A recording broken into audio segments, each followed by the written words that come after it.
Selamat sore pemirsa, Sumatera Utara hari ini kembali hadir menjumpai Anda edisi Minggu 6 Agustus 2023 bersama saya Hafiz Eko. Dan saya Putri Rahmadadizin. Sejumlah informasi telah dirangkum tim redaksi kami untuk Anda dan inilah Sumatera Utara hari ini selengkapnya.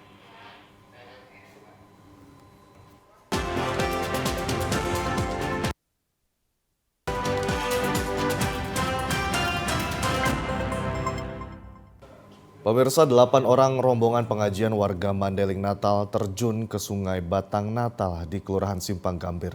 Rombongan pengajian ini diketahui baru pulang dari Kota Sibolga, Sumatera Utara. Pagi dini hari tadi masyarakat di Kelurahan Simpang Gambir mendengar suara benturan keras di arah Sungai Batang Natal, Mandailing Natal. Mobil Avanza yang datang dari Kota Sibolga jatuh ke sungai. Diketahui mobil terus membawa rombongan pengajian yang datang dari Kota Sibolga hendak pulang ke kampung halaman mereka di Mandailing Natal. Atas kejadian ini, 8 orang penumpang mobil Avanza yang menderita luka-luka sudah dievakuasi dari dalam mobil. Korban yang mengalami luka berat dan ringan sudah dibawa ke puskesmas untuk mendapatkan perawatan.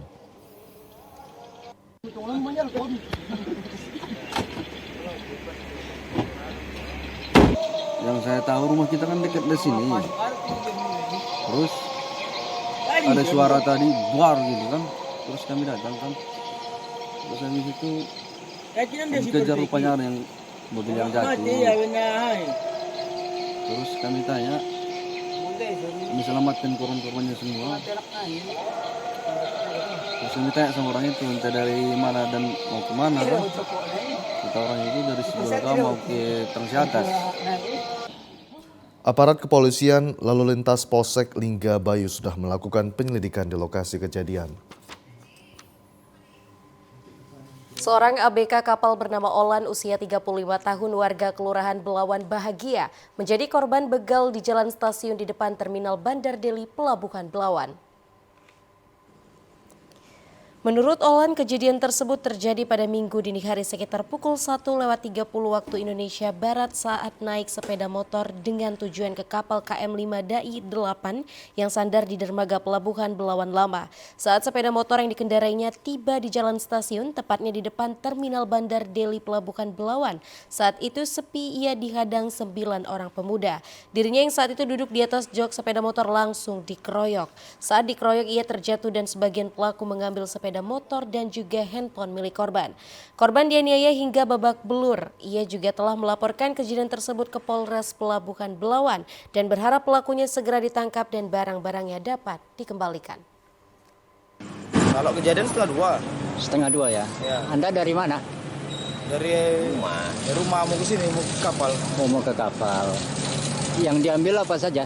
Kereta, HP Berapa biji? 1, Keretanya kereta apa jenis? Hip-hop BK? 4799, Apa serinya? AGH. Harapan bareng balik, pelaku ditangkap. Kejadian yang sama juga dialami Nadila Aulia warga komplek BTN Martubung Kecamatan Medan Labuhan. Sepeda motornya dicuri orang yang terekam di CCTV. Korban bekerja di toko grosir bahan makanan di Jalan Bangka, Kelurahan Belawan 2, Kecamatan Medan Belawan ini mengaku lupa mencabut kunci kontaknya karena terburu-buru membuka pintu toko grosir. Saat korban melihat CCTV terlihat sepeda motor yang diparkirkan sudah hilang. Ia sudah melaporkan ke Polres Pelabuhan agar pelaku segera ditangkap. Kejadiannya pas saya buka toko kan baru pertama tuh karena saya megang kunci. Terus saya buka karena ada mau orang beli makanya mau buru-buru. Pas buru-buru padahal biasanya kan saya cabut tuh kuncinya kan. Dicabut terus tak kenapa kelupaan. Masih sempat pun ngitung duit di bawah karena nggak kepikiran ke situ. Sekitar jam berapa itu? Sekitaran jam 8 gitu. Jam 8. Kalau jenis keretanya apa mereknya? Merek Vario 125. Pemirsa, hujan deras disertai angin kencang mengakibatkan sejumlah ruas jalan di Kota Medan tergenang banjir. Pohon tumbang dan banjir sempat menghambat pengendara yang akan melintas. Sejumlah pengendara terpaksa melambatkan laju kendaraannya saat melintasi banjir di Jalan Patriot Medan pada Sabtu sore. Selain disebabkan banjir, antrian panjang kendaraan juga disebabkan pohon tumbang yang menutup badan jalan. Ruas jalan yang tertutup pohon tumbang tersebut hanya bisa dilalui kendaraan kecil seperti sepeda motor dan kendaraan roda 4 minibus. Warga yang akan melintas harus hati-hati saat melalui pohon tumbang tersebut. Hujan deras beserta angin kencang mengguyur kota Medan hingga beberapa jam juga mengakibatkan drainase tidak mampu menampung debit air yang besar sehingga meluap ke ruas jalan kota Medan. Ketinggian banjir yang merendam badan jalan tersebut nyaris mencapai ketinggian lutut orang dewasa. Untuk sampai ke tempat tujuan banyak pengendara yang menerobos banjir sehingga banyak kendaraan roda 2 yang mogok. Menunggu petugas dari pekerjaan umum yang akan mengevakuasi pohon tumbang, personel Polsek Medan Sunggal terlihat berjaga di sekitar lokasi banjir dan pohon tumbang. Kanit Lantas Polsek Medan Sunggal Ibtu J. Sikombing mengatakan untuk mengurangi kemacetan pihaknya telah mengurangi volume kendaraan yang akan melintas di Jalan Patriot dan sudah menghubungi Dinas Pekerjaan Umum. Baik, terima kasih. Seperti yang kita lihat sekarang ini, dampak dari tadi sore kan hujan, sehingga badan jalan Patriot ini tergenang air dan juga ditambah lagi pohon tumbang sehingga mengganggu arus lalu lintas. Sehingga tindakan yang kita lakukan sudah kita hubungi Dinas Pertamanan untuk segera bisa kerjasama nanti kita memotong pohon yang tumbang dan juga mengalihkan arus di jalan aman supaya tidak memasuki jalan Patriot. Nah, betul Bang. Betul. Tadinya sempat sekitar 30 cm, namun saat ini kurang lebih sekitar 15 cm dan sudah mulai dapat dilalui.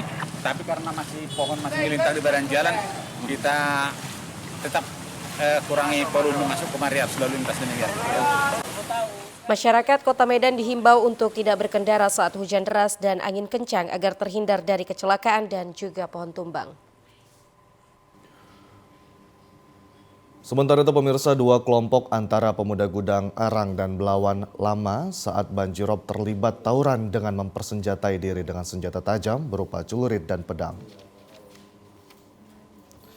Aksi tawuran ini terjadi saat banjirop dengan luapan pasang air laut ke badan jalan dan masuk ke pemukiman warga. Salah seorang warga, Rizal, mengatakan aksi tawuran antar remaja di Belawan ini hampir setiap hari terjadi menjelang waktu maghrib. Pelakunya mulai dari pemuda berusia 20-an tahun hingga anak-anak remaja yang masih duduk di bangku SMP. Aksi tawuran tersebut mengakibatkan rumah warga yang berada di kawasan tersebut rusak, kaca jendela hingga bagian atap seng bocor. Warga berharap petugas Polres Pelabuhan Belawan harus bertindak tegas menangkap para pelaku dan aparat kepolisian melakukan penjagaan di setiap titik tertentu untuk memberikan rasa aman kepada masyarakat dari aksi tawuran seperti ini. Ini perang anak Belawan sama Dangarang, Bang. Memang Dangarang Belawan juga, cuma dari dulu sudah disebut Dangarang. Dangarang ya? Umur seperti saya juga, Bang. Umur 17 tahun ke atas, ke bawah ada juga umur 10 tahun. Asalnya nggak tahu, Bang. Gabut mungkin. Gabut ya? Iya. Ya. Ini sering nih tiap hari nih? Hampir setiap hari, Bang. Setiap hari ya? Pas banjir-banjir gini main juga? Iya. Kalau polisi sendiri gimana deh? Polisi kadang datang udah enceng baru datang. Gitu ya? Iya. Seorang pria terduga bandar narkoba ditangkap Satuan Reserse Narkoba Kepolisian Resort Pelabuhan Belawan dan penyalahgunaan narkoba di kawasan Jalan Rawe, Kelurahan Besar, Kecamatan Medan Labuhan, Kota Medan. Wajah pria terduga bandar narkoba terekam jelas pada CCTV saat menjajakan narkoba hingga viral di media sosial. Selain mengamankan terduga bandar narkoba, petugas juga mengamankan barang bukti narkotika jenis sabu-sabu milik pelaku yang sempat dibuangnya ke semak-semak. Di lokasi penggerebekan, petugas berhasil meringkus terduga bandar narkoba inisial H yang sempat mencoba kabur dari kejaran petugas. Sementara sejumlah pelaku pengedar narkoba berhasil kabur dari penggerebekan, kemudian petugas melakukan penggeledahan serta penyisiran di lokasi. Kasat Narkoba Kepolisian Resort Pelabuhan Belawan, Ajun Komisaris Polisi Harrison Manulang mengatakan terduga bandar sabu berinisial H yang diamankan merupakan target operasi petugas setelah wajahnya terekam CCTV dan sempat viral di media sosial beberapa waktu lalu saat menjual narkoba di kawasan Jalan Rawe secara terang-terangan. Viral di media sosial terkait dengan hal tersebut, kami langsung melakukan penyelidikan dan hari ini kami langsung melakukan penindakan. Yang mana hasil GKN hari ini kami berhasil mengamankan satu orang laki-laki dengan inisial H yang perannya sebagai bandar. Adapun barang bukti yang kami amankan beberapa paket sabu dan uang ratusan ribu rupiah yang merupakan hasil penjualan sabu-sabu tersebut. Demikian. Usai diamankan, terduga bandar narkoba tersebut berikut dengan barang bukti langsung diamankan ke Satuan Reserse Narkoba Kepolisian Resors Pelabuhan Belawan untuk diproses dan penyelidikan serta pengembangan lebih lanjut. Terduga bandar sabu terancam pasal tentang narkotika yang ancaman hukumannya di atas 10 tahun penjara. Program TNI Manunggal Membangun Desa (TMMD) merupakan bentuk sinergitas yang bertujuan untuk mempercepat pelaksanaan pembangunan daerah dengan peningkatan kesejahteraan masyarakat.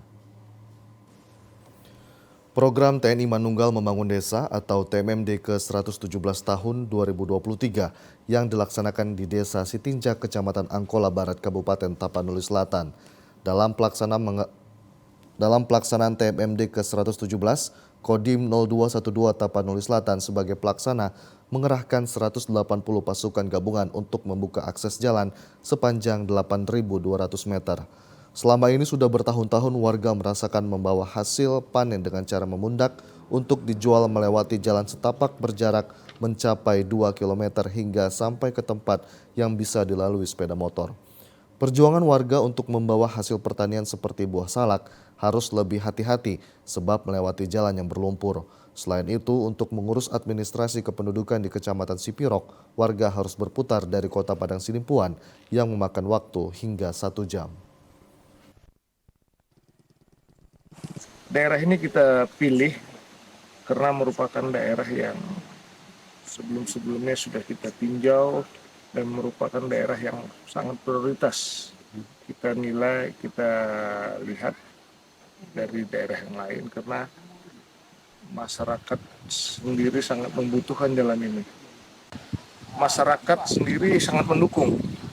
Masyarakat sendiri dan ini merupakan impian masyarakat ini. Maka juga kita memilih sasaran ini menjadi TMMD karena ini masukan atau saran dari masyarakat agar dibukanya jalan ini. Kini impian warga untuk memiliki akses jalan yang memadai tidak lama lagi akan segera terwujud melalui TNI Polri berkolaborasi dengan pemerintah Kabupaten Tapanuli Selatan membuka program TNI Manunggal Membangun Desa TMMD ke-117. Tujuan TMMD mempercepat pelaksanaan pembangunan di daerah utamanya pada wilayah yang memiliki berbagai keterbatasan. Sebelumnya terbangunnya jalan ini mungkin masih banyak yang memundak atau mengangkut dengan badan sendiri hasil kebunnya masing-masing. Dan sekarang mudah-mudahan alhamdulillah semoga akses jalan ini bisa dipergunakan oleh masyarakat Desa Sitaratoit. Pada pembukaan jalan hingga pembuatan 8 jembatan penghubung pada TMMD ini tidaklah mudah. Berbagai kendala dihadapi anggota seperti terjatuh dari sepeda motor hingga kondisi cuaca hujan. Meski menghadapi berbagai kendala, para anggota tetap semangat dan penuh perjuangan untuk mengerjakan pembukaan jalan TMMD ke-117 dan akan selesai tepat pada waktunya pada 10 Agustus mendatang. Ya pemirsa, kini saatnya kita beralih ke informasi seputar pemilu.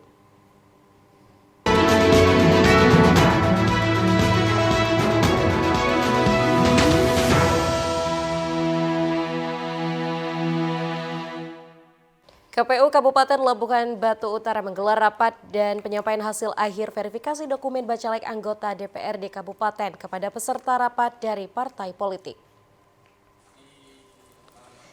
Setelah mengikuti proses verifikasi awal dan lanjutan, akhirnya KPU menyampaikan hasil akhir verifikasi dokumen pengajuan balon anggota DPRD Kabupaten dari partai politik. Dari 470 berkas pengusulan balon anggota DPRD Kabupaten Labuhan Batu Utara, dinyatakan calon peserta pemilu tahun 2024 dari partai politik tidak ada yang batal. Koordinator Divisi Teknis KPU Labuhan Batu Utara Adi Susanto menjelaskan bahwa KPU Labuhan Batu Utara melaksanakan tahapan penyerahan hasil verifikasi administrasi perbaikan sekaligus rapat koordinasi bertujuan menyampaikan tahapan verifikasi dan proses-proses selanjutnya kepada partai politik.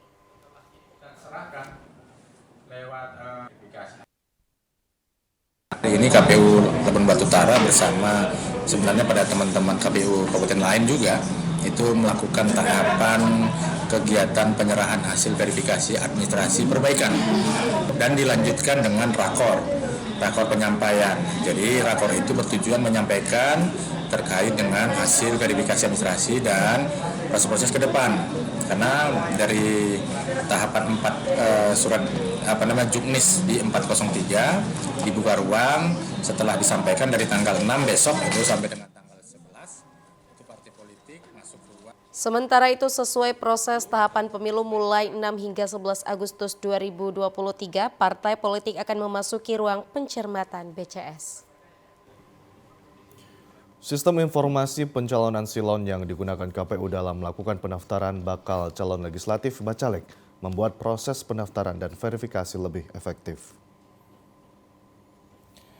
Aplikasi berbasis teknologi informasi dalam pendaftaran bakal calon legislatif untuk pemilu 2024 diakui penyelenggara pemilu sangat mempermudah kinerja petugas dalam pemeriksaan administrasi yang masuk ke Komisi Pemilihan Umum KPUD Sumatera Utara. Ketua KPU Sumut Herdensi mengatakan aplikasi sistem informasi pencalonan yang digunakan saat ini sudah sangat sesuai dengan perkembangan teknologi dan menjadikan KPU sebagai penyelenggara mengetahui administrasi yang tidak benar. Dikatakan meski penggunaan silon ini baru digunakan dalam pemilu tahun 2024, namun setiap partai yang ikut pada pemilu tahun 2024 memiliki operator atau admin untuk mempermudah partai dalam mendaftarkan bacaleknya. Jika partai politik menemukan kendala dapat menggunakan helpdesk untuk berkonsultasi dengan pihak penyelenggara pemilu sehingga setiap tahapan pada pendaftaran bacalek hingga penetapan dapat berjalan dengan baik. Ya, hampir semua tahapan ya kita melaksanakan dengan berbasis teknologi informasi. Terkait DPT kita ada Sidalih, kemudian terkait pencalonan kita ada Silon, terkait partai politik kita ada Sipol, nanti terkait dengan kampanye ada Sidakam dan lain-lain. Pastilah sistem ini dia pasti akan lebih efektif. Bayangkanlah kalau kemudian berkas 1.625 bakal calon anggota legislatif ini kita periksa manual kan, itu pasti membutuhkan waktu yang panjang dengan jumlah orang yang banyak. Semakin banyak orangnya pasti biasnya juga akan semakin besar. Makanya ya kita sangat terbantu lah dengan seluruh aplikasi yang dibuat oleh KPU RI. Salah satu partai politik yang ikut pada pemilu 2024 mengaku penggunaan teknologi informasi dalam setiap tahapan pemilu mempermudah dan lebih mengefektifkan setiap proses yang diikuti. Dikatakan sampai saat ini penggunaan silon belum menemui kendala sehingga belum melakukan helpdesk untuk berkonsultasi dengan KPU. Ya ini lebih menguntungkan karena memang kalau aplikasi itu kita bisa buka, kita bisa lihat apa yang sudah kita upload, apa yang belum kita upload. Kalaupun nanti ada kesilapan, di mana kesilapannya. Jadi benar-benar kita bisa melihat secara langsung proses verifikasi yang dilakukan oleh KPU. Kalau ada bacalek yang belum memenuhi syarat, kita akan lakukan perbaikan selagi ada masa pencermatan, kalau nggak salah ada masa pencermatan.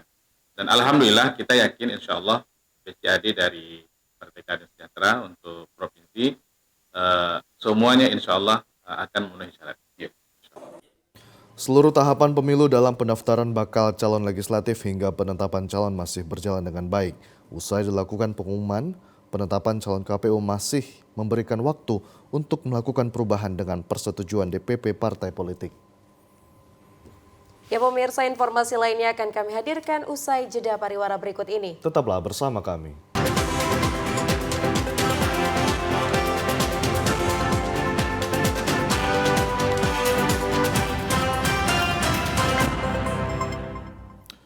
UPTD Samsat Baligi mendorong masyarakat Kabupaten Toba agar memanfaatkan pemutihan pajak kendaraan bermotor untuk periode 29 Mei 2023 hingga 30 September 2023.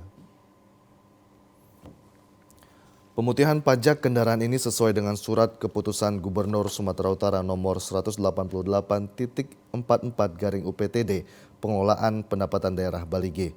Bapendasel melakukan pemutihan pajak kendaraan di Kabupaten Toba.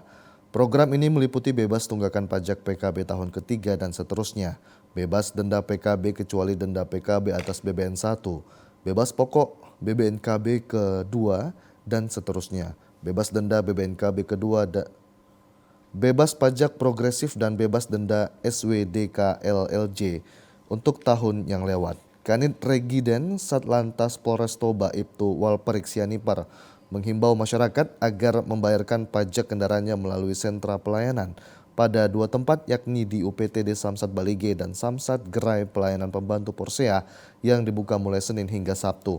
Sebelumnya Polres Toba bersama UPTD Samsat Balige telah berupaya semaksimal mungkin menghimbau masyarakat dan membagikan brosur ke setiap kecamatan. Kepala UPTD Pengelolaan Pendapatan Daerah Balige Bapendasu Binderman Hutagalung mengatakan sebelumnya Pemprov Sumut telah memberikan target penerimaan kendaraan bermotor berdasarkan dengan potensi kendaraan sebanyak 30.000 kendaraan bermotor. Yang taat membayar pajak hanya 35% setiap tahun di Kabupaten Toba. Untuk setiap tahunnya penerimaan pajak kendaraan bermotor sesuai dengan potensi kendaraan terus meningkat. Namun tingkat kesadaran masyarakat masih sangat rendah.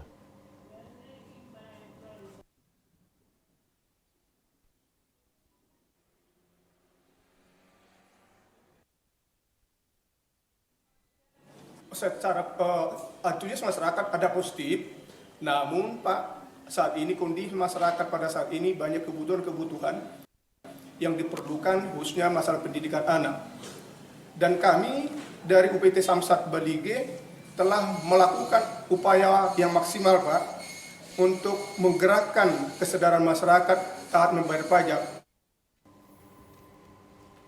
Sementara itu, Dinas Kependudukan dan Catatan Sipil Kabupaten Labuhan Batu Selatan melaksanakan program percepatan perekaman KTP elektronik dengan cara jemput bola. Program ini disambut antusias masyarakat yang belum memiliki KTP, terutama pelajar yang baru menginjak usia 17 tahun.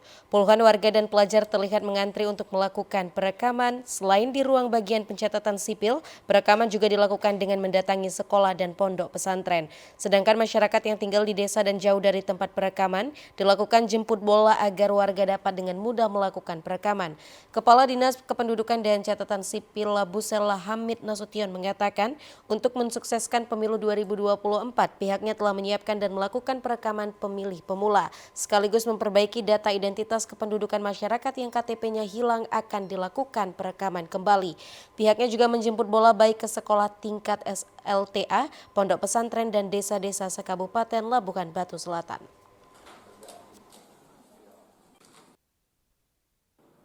Terkait dengan menghadapi pemilu 2024, kami dari Dukcapil sudah menyiapkan atau melakukan perekaman terhadap pemilih pemula ataupun memperbaiki data-data identitas kependudukan, misalnya apakah KTP-nya hilang atau rusak, itu semua setiap yang hadir di sini kami lakukan pergantian.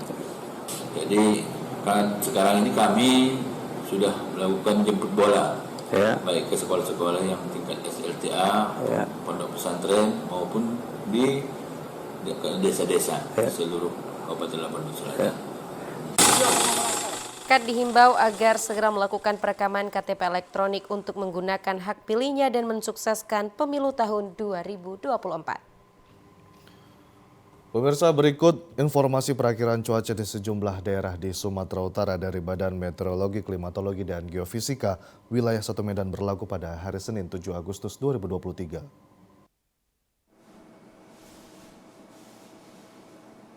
Assalamualaikum warahmatullahi wabarakatuh.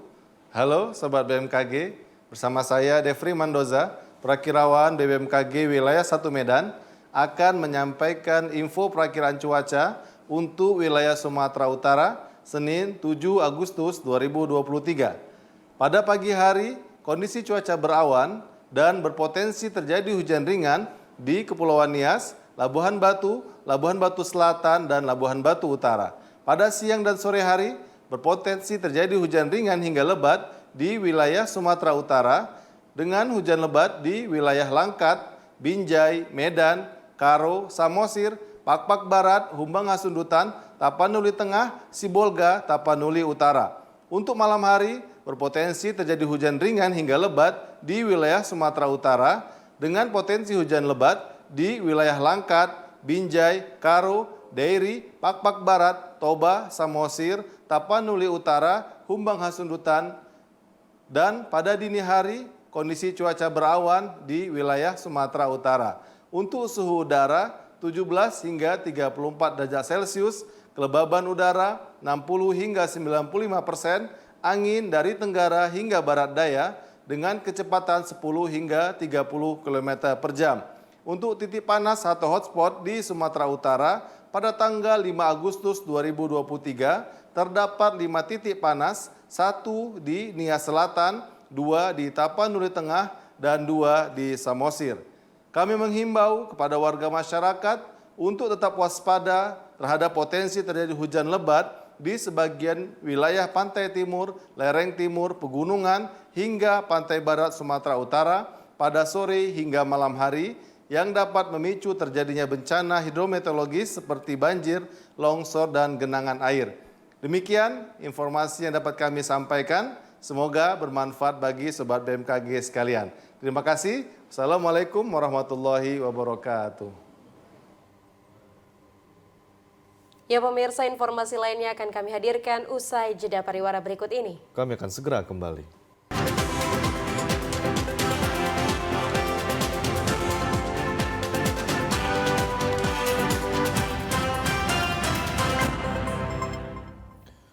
Pemirsa, Menteri Pemuda dan Olahraga Dito Aryo Tejo menghadiri kejuaraan bola voli Piala Kapolri yang digelar Polda Sumut di Gedung Olahraga Universitas Negeri Medan.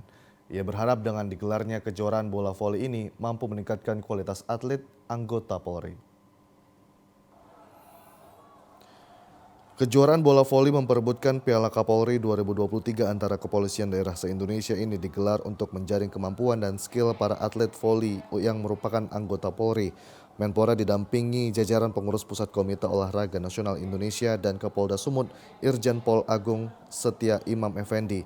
Menpora menyebutkan kejuaraan bola voli Piala Kapolri ini sebagai bentuk kepedulian institusi Polri pada bidang olahraga, terutama di Sumatera Utara.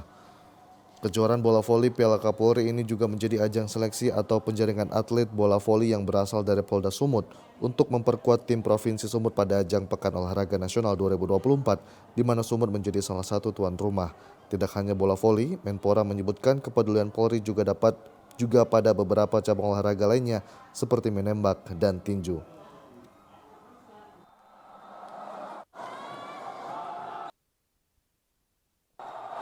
Apresiasi bahwa dalam rangka HUT Bayangkara ya dari Mabes Polri dan Pak Kapolri ini mengangkat rangkaian kegiatannya dengan banyak melakukan turnamen nasional di berbagai cabang olahraga. Jadi tadi sebelum menghadiri Kapolri, saya sudah menghadiri pertandingan judo, terus ada juga karate, menembak, terus ada basket 3x3 sampai basket 5-on-5. Menpora berharap kejuaraan olahraga seperti yang digelar oleh Polri ini dapat menjadi contoh bagi institusi pemerintah lainnya agar perkembangan olahraga nasional dapat kian membaik dari sisi prestasi serta pembinaan. Ya pemirsa, sementara itu PSMS Medan kembali melakoni Liga Uji Coba untuk mempersiapkan diri sebelum kick-off kompetisi Liga 2 2023-2024. Menghadapi tim kompetisi Liga 3 Sumut Gumarang FC, tim berjuluk Ayam Kinantan berhasil memenangkan laga uji coba kelima ini dengan skor 5 gol tanpa batas. Menghadapi Gumarang FC yang saat ini juga berkompetisi di Liga 3 mewakili Sumut, PSMS Medan langsung tampil ngotot di awal pertandingan. Perizer ketat di lini tengah Gumarang FC beberapa kali berhasil menerobos jantung pertahanan tim anak rantau tersebut. Meski tampil impresif dan berhasil merepotkan barisan lini tengah dan pertahanan Gumarang FC, serangan-serangan yang beberapa kali coba dibangun PSMS Medan berhasil diantisipasi dengan baik oleh Gumarang FC. Walau dalam tekanan PSMS Medan, anak-anak Gumarang FC juga beberapa kali berhasil mengancam gawang PSMS Medan yang dikawal ex-kiper Arema FC yang kini dipinjamkan ke PSMS Medan, Adiksi Lenzivio. Hanya saja serangan tersebut belum berhasil membobol gawang Ayam Kinantan. Sebaliknya PSMS Medan berhasil memecah kebuntuan di menit ke-38 dengan menjebol gawang Gumarang FC. Pelatih PSMS Medan Ridwan Saragi menyebut mengapresiasi kerja keras tim di lapangan meski masih kecewa sebab hasil akhir masih jauh dari target awal. Tim pertandingan hari saya juga masih kurang puas ya. Ya saya dari awal briefing juga sampaikan kepada pemain bahwasanya di menit-menit awal di 10 menit pertama kita harus menciptakan peluang. Ternyata di menit 30 baru kita bisa menciptakan. Coba di Medan saya bukan mencari menang. Katanya saya namanya uji coba itu yang pertama saya mencoba mungkin komposisi pemain itu yang pertama. Yang kedua saya mencoba secara taktikal. Yang ketiga mungkin saya mencoba secara formasi. PSMS Medan akan terus melakukan persiapan dan pematangan tim secara teknis berupa taktik dan strategi sebelum akan mengarungi kompetisi Liga 2 di bulan September mendatang. Tak hanya serangkaian uji coba, PSMS juga disebut akan melakukan perekrutan beberapa pemain kembali untuk melengkapi formula yang ada saat ini. Seorang warga asal Desa Asam Jawa, Kecamatan Torgamba, Kabupaten Labuhan Batu Selatan berhasil membuat cemilan berbahan dari inti kelapa sawit dengan nama wajik manis. Makanan tradisional ini pada umumnya terbuat dari ketan, namun di tangan Jumratul Rashid Dalimunte, cemilan ini justru ditambah dengan inti kelapa sawit sehingga menciptakan cita rasa yang unik dengan bahan bakunya dari inti buah kelapa sawit. Pembuatan wajik tersebut membutuhkan waktu lebih panjang. Biji kelapa sawit terlebih dahulu dikukus selama 1,5 jam, kemudian cangkang dipecah menggunakan palu untuk mengambil inti kelapa sawit. Selanjutnya ditumbuk menggunakan lumpang sampai halus dan diblender agar mendapatkan kehalusan lebih maksimal. Sedangkan ketan terlebih dahulu difermentasi menjadi tape, kemudian kedua bahan tersebut diaduk menjadi satu, dimasak selama 1/2 jam ditambah dengan gula pasir. Untuk 1 kilo inti kelapa sawit dapat menghasilkan wajik sebanyak 3 kg dengan harga Rp15.000 per cup isi 100 gram. Pemilik usaha wajik inti kelapa sawit Jumratul Rashid Dalimunte mengatakan ide pembuatan wajik inti kelapa sawit berawal dari keinginannya membuat cemilan. Ia membuat berbahan baku mudah didapat dan memiliki rasa khas dan dipasarkan melalui online. Saat ini pemesanan wajik hingga keluar daerah Medan, Riau, Batam hingga Kalimantan.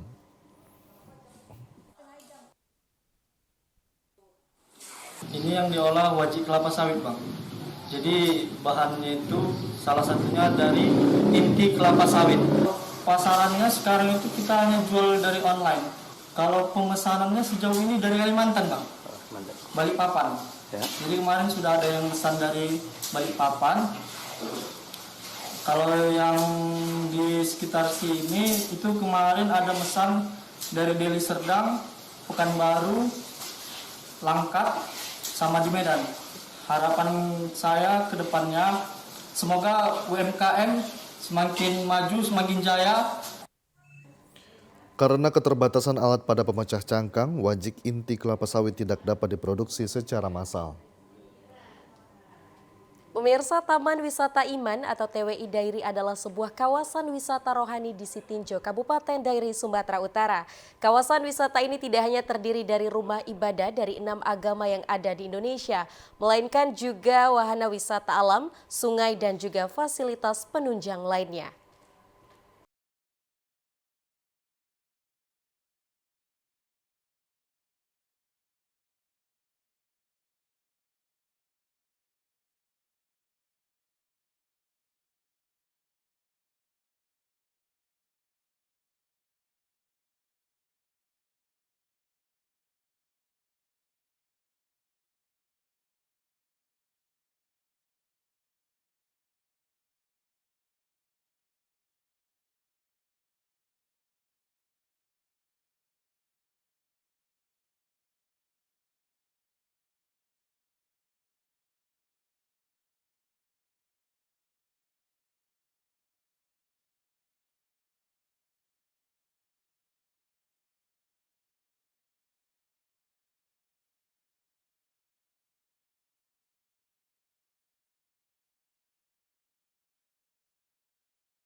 Dinas Pariwisata akan terus berbenah sehingga akan menambah daya tarik wisatawan berkunjung ke lokasi ini. Kita melakukan berbagai promosi ya, tapi dengan cara-cara yang terbaru. Kita juga kadang melakukan beberapa event di sini.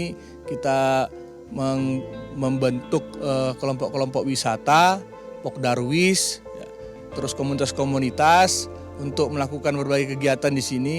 Ini menjadi terus kita juga undang konten-konten kreator membuat melalui media sosialnya untuk meramai.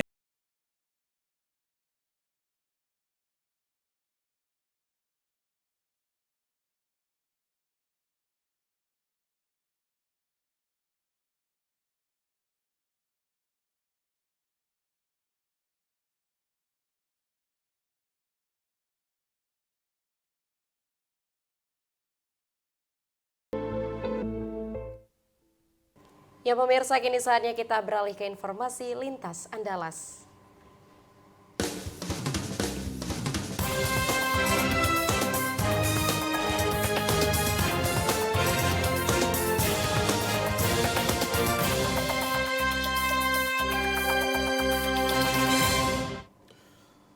Pemirsa, Polres Oku belum menetapkan status tersangka kasus tempat penampungan minyak ilegal untuk diolah menjadi BBM jenis Pertalite. Polres Oku masih melakukan pemeriksaan dan pendalaman terhadap pengungkapan kasus tempat penampungan minyak ilegal untuk diolah menjadi BBM jenis Pertalite di tempat kejadian di Dusun Talang Aman, Batu Kuning, Kabupaten Oku. Kapolres Oku AKBP Arif Harsono menegaskan pihaknya masih melakukan pemeriksaan meski belum menetapkan tersangka. Pihak Polres Oku sudah melakukan pemeriksaan terhadap diduga pemilik dan beberapa saksi. Diduga aktivitas ilegal tersebut menghasilkan minyak mentah dari Muba, diolah di kawasan tersebut dipasarkan bertonton setiap harinya, menyasar ke daerah-daerah terpencil. Berdasarkan hasil pemeriksaan, BBM olahan ini disebarkan ke beberapa wilayah seperti Kabupaten Oku, Oku Timur, Oku Selatan, dan Muara Enim dengan harga jual Rp230.000 per jerigen. BBM olahan menyerupai Pertalite ini tidak menyebar ke SPBU resmi, melainkan menyasar ke penjual BBM eceran yang ada di pinggir jalan. Kita masih menyelidiki semuanya, menyidik dan menyelidiki terkait dengan kegiatan ini, ya. Ada atau tidaknya nanti aparat itu tetap akan kita sampaikan nanti kemudian. Namun untuk sementara untuk yang terlibat dalam pengolahan ini untuk sementara tidak ada aparat yang disebutkan. Namun nanti ke depannya kalau memang ada aparat yang disebutkan pun akan kita proses sesuai dengan aturan yang ada, baik masalah disiplin maupun kalau memang terlibat pidana umum ya pidana umum. Dari hasil penggerebekan ini berhasil diamankan berupa 1 unit mobil APV warna krem, 1 unit mobil Daihatsu Grand Max warna silver, 1 unit mobil L300 warna hitam yang dimuat 38 jerigen ukuran 30 liter dalam keadaan kosong, serta 40 jerigen yang diduga isi BBM jenis solar. Retno Wirawijaya, TVRI Sumsel melaporkan dari Ogan Komering Ulu. 2 Kapolsek dicopot pasca terjadinya penyulingan dan penyimpanan minyak ilegal terbakar di wilayah hukumnya.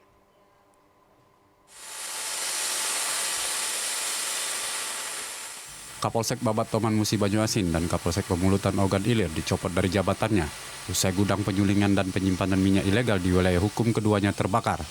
Hal ini disampaikan oleh Kabid Humas Polda Sumsel, Kombes Supriyadi.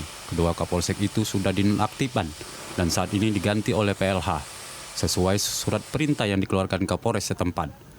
Pencopotan kedua Kapolsek atas ultimatum Kapolda Sumsel yang menyatakan mencopot Kapolsek di jajaran apabila di wilayah hukum mereka terdapat aktivitas illegal refinery yang menyebabkan kebakaran. Kedua Kapolsek yang dicopot saat ini masih diperiksa di Propam Polda Sumsel terkait sejauh mana kelalaian dalam penindakan yang dilakukan. Seperti yang pernah disampaikan oleh Pak Kapolda bahwa beliau tidak ada toleransi terkait dengan illegal drilling ya. Ternyata terjadi tadi malam ada kejadian di 2 daerah, di daerah Polsek Pemulutan dan di daerah Babat Toman ya. Dan pada prinsipnya beliau menindak tegas. Kedua-duanya dinonaktifkan dan saat ini sudah diganti oleh PLH. Betul, jadi saya juga pernah Kapolda bahwa masing-masing Kapolsek harus mengetahui wilayahnya tidak ada lagi kegiatan illegal drilling. Terhadap yang bersangkutan ditarik ke Polda Sumsel dalam rangka pemeriksaan nantinya ya. Sejauh mana kesalahan yang bersangkutan yang ditangani oleh Propam Polda Sumsel nanti. Sebelumnya, gudang penyulingan minyak ilegal terbakar pada Jumat pekan kemarin di Desa Mangunjaya, Kecamatan Babatoman, Kabupaten Musi, Banyuasin. Kemudian insiden serupa terjadi lagi pada Senin kemarin di Kecamatan Pemulutan, Kabupaten Ogan Ilir. Romiko, TVRI Sumatera Selatan melaporkan. Pemirsa, informasi tadi sekaligus menutup perjumpaan kita pada sore hari ini. Saya Hafiz Eko. Dan saya Putri Rahmadanizin. Terima kasih atas perhatian Anda. Selamat sore dan sampai jumpa.